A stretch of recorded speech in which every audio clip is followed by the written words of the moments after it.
Welcome to online classes of Shivam Sankalp public school Bakhriwan Jani Sonbhadra. आज हम class 7 subject science का chapter 3 fibre to fabric animal fibre का part 1 पढ़ेंगे। Fibre to fabric animal fibre जिस तरीके से चैप्टर का नाम है, यानी कि हम देखते हैं रेशों से वस्त्र तक, ठीक है, रेशों से वस्त्र तक, ठीक। और यहाँ पर है जंतु रेशा, ठीक। यानी कि कौन कौन से ऐसे फाइबर्स हैं जो हमें एनिमल्स से प्राप्त होते हैं। फाइबर्स यानी रेशा जो है उसका हम प्रयोग कहाँ कहाँ करते हैं, अपने दैनिक जीवन में, डेली लाइफ में कहाँ कहाँ प्रयोग करते हैं, ठीक है। रेशा जैसे बेसिक नीड्स में हमारे क्या आता है, हम कहते हैं कि हमारी मूलभूत आवश्यकताएं क्या है, बेसिक नीड्स। बेसिक नीड के बारे में जब हम बात करेंगे, बेसिक नीड तो बेसिक नीड में मुख्यतः 3 चीजें आती हैं, यानी हमारी मूलभूत जो आवश्यकताएं होती हैं, उन मूलभूत आवश्यकताओं में मुख्यतः 3 चीजें होती हैं। पहला होता है, आप जानते ही होंगे, रोटी, कपड़ा और मकान। सीधा सीधा क्या है, रोटी, कपड़ा और मकान, यह हमारी मूलभूत आवश्यकताएं हैं, यानी कि हमारी क्या है, बेसिक नीड्स है, ठीक है।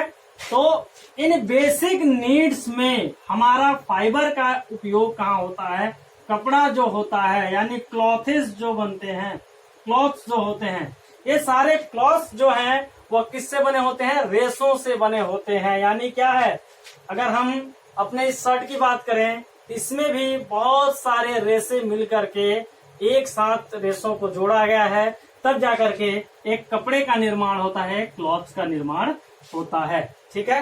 यानी इस तरीके से हमारे बेसिक नीड्स में भी फाइबर्स की आवश्यकता होती है, ठीक है। फाइबर्स जो हैं वो हमको प्राप्त कहाँ से होते हैं, मिलते कहाँ से हैं। मुख्य रूप से अगर हम फाइबर की बात करते हैं, किस तरीके से हम फाइबर से फैब्रिक तक पहुंचे, ठीक है, किस तरीके से हम रेशे से लेकर के वस्त्र तक पहुंचे, ठीक। तो फाइबर्स की बात करेंगे तो फाइबर जो होते हैं मुख्यतः 2 प्रकार के होते हैं, 2 टाइप्स के होते हैं। एक होता है प्लांट्स फाइबर और दूसरा होता है एनिमल्स फाइबर, ठीक है। एनिमल्स फाइबर के बारे में डिटेल में हम इस चैप्टर में पढ़ेंगे। प्लांट्स फाइबर के बारे में हम थोड़ा सा बता दे रहे हैं आप लोगों को कि प्लांट्स फाइबर्स होते क्या हैं और ये कैसे कैसे किन किन पौधों से हमें प्राप्त होता है। प्लांट्स फाइबर सीधे आप समझिए रेशेदार पौधे, किन पौधों से रेशे प्राप्त होते हैं, रेशा प्राप्त होता है और उन रेशों का क्या क्या, कौन कौन सी वस्तुएं बनती हैं, कहाँ कहाँ उपयोग होता है, ठीक है। प्लांट्स फाइबर्स में आप जैसे अगर आपसे बात कर दिया जाए कि फाइबर यील्डिंग प्लांट्स, अगर फाइबर यील्डिंग प्लांट्स की बात किया जाए कि कौन कौन से ऐसे प्लांट्स हैं जिनमें फाइबर्स पाए जाते हैं, तो एक हो गया कोकोनट, नारियल। नारियल को अगर आप देखते हैं तो नारियल का जो छिलका होता है फल में, वो क्या होता है, उनमें रेशे होते हैं और उस रेशे यानी उसमें क्या होते हैं, फाइबर्स होते हैं और उन फाइबर से क्या बनाए जाते हैं, रस्सी बनाई जाती है, ठीक है, थ्रेड बनाए जाते हैं, धागा बनाया जाता है, रस्सी बनाई जाती है, ठीक है। Coconut plants fibre yielding plants हो गए। आप जानते हैं नारियल हो गया, सनई एक ऐसा पौधा है जिससे क्या बनाया जाता है, रस्सी बनाई जाती है, ठीक है। जूट, कपास, कॉटन, ये सभी ऐसे प्लांट्स हैं, कॉटन, जूट, ये सभी ऐसे प्लांट्स हैं, इन सभी से क्या मिलते हैं, फाइबर्स मिलते हैं, जिनका उपयोग हम अलग अलग क्षेत्र में करते हैं, जैसे रस्सी बनाने में, कपड़ा बनाने में, ठीक है, अनेक प्रकार के मैट बनाने में, ये सभी चीजों में इन फाइबर्स का प्रयोग होता है जो हमें इन सब प्लांट से मिलते हैं, ठीक है। ये क्लियर हो गया। आपको एक होमवर्क रहेगा, ध्यान से देखिएगा, एक होमवर्क है कि आपको 10 फाइबर यील्डिंग प्लांट्स के नाम लिखने हैं, 10 फाइबर यील्डिंग प्लांट्स का नाम लिख करना है। इसको कॉपी में लिख करके आपको हमें व्हाट्सएप करना होगा। ध्यान दीजिएगा कि 10 फाइबर यील्डिंग प्लांट्स का नाम आपको लिखना होगा, ऐसे पौधों का नाम जिनसे हमें रेशा प्राप्त होता है, जैसे कोकोनट, कॉटन, जूट, ठीक है। और इसी तरीके से ऐसे 10 पौधों का नाम आपको लिखना है। समझ में आ गया फाइबर्स। अब एनिमल फाइबर्स की बात करते हैं, कौन कौन से एनिमल्स से हमें फाइबर्स मिलते हैं।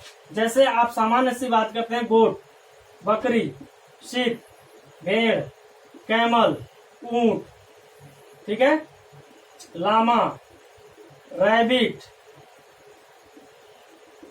एक्सेट्रा। ये सभी ऐसे जीव हैं, ऐसे जानवर हैं, ऐसे एनिमल्स हैं जिनसे क्या मिलता है, हमें फाइबर्स मिलता है, रेशा मिलता है। और इन सभी फाइबर्स का अलग अलग प्रयोग किया जाता है। जैसे इनके फाइबर्स का ऊन बनाया जाता है, ऊन से स्वेटर बनाए जाते हैं, शॉल बनाए जाते हैं, रस्सी बनाई जाती है। यानी इन सभी चीजों का प्रयोग हम अलग अलग क्षेत्र में करते हैं। समझ में आ गया? अब ये हो गया एनिमल्स फाइबर्स, ये हो गया प्लांट्स फाइबर। फाइबर समझ में आ गया। फाइबर्स रेशा है क्या, ठीक है, रेशा क्या है और रेशे से वस्त्र कैसे बना। सीधा सीधा सामान्य से देखिए, ये एक रेशा हो गया। ऐसे ऐसे रेशों को हम क्या करते गए, एकत्रित करते गए, और इन सभी रेशों को जब जोड़ते गए तो एक हमारा क्या तैयार हो जाता है, कपड़ा तैयार हो जाता है, एक क्लॉथ तैयार हो जाता है, फैब्रिक तैयार हो जाता है। कैसे? हम इन एनिमल्स फाइबर्स के बारे में जानते हैं। किस तरीके से हमें जानेंगे कि किस तरीके से गोट, सीप, कैमल या लामा, रैबिट, इन सभी जीवों से कैसे फाइबर प्राप्त किया जाता है, कैसे फाइबर से रेशे को निकाला जाता है, और उन रेशों का प्रयोग कहाँ कहाँ किया जाता है। ठीक है, तो फाइबर्स टू फैब्रिक में एनिमल फाइबर के बारे में हमने जाना, प्लांट्स फाइबर के बारे में हमने जाना कि कौन कौन से ऐसे प्लांट्स हैं जिनसे हमें फाइबर्स मिलते हैं, कौन कौन से ऐसे एनिमल्स हैं जिनसे हमें फाइबर्स मिलते हैं। ठीक है, आगे हम डिटेल में जानेंगे नेक्स्ट वीडियो में। Thank you.